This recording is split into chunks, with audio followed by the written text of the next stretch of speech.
Hari ni barang Protect sampai. Jom tengok apa ada kat dalam. Ada customer, jap. Okey, kotak Protect ni sangat besar. Saya nampak dalam ni ada 4 kotak besar lagi. Ada baju, kotak pertama, kotak kedua, kotak ketiga, kotak keempat. Ada towel, ada headband. Shuttle 3 in 1.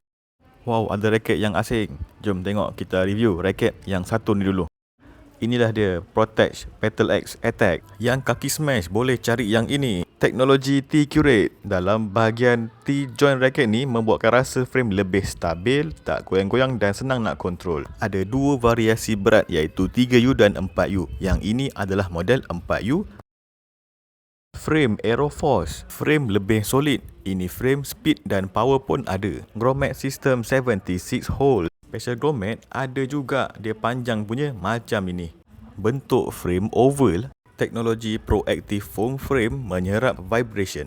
Kelenturan shaft adalah stiff. Balance point head heavy 297 tambah tolak 5mm. Sama juga untuk yang 3U. Material 40T Japanese Toray HM Graphite. 7.0 power slim shaft dengan nano Epotech resin composite dan proactive foam construction. Macam cun tak?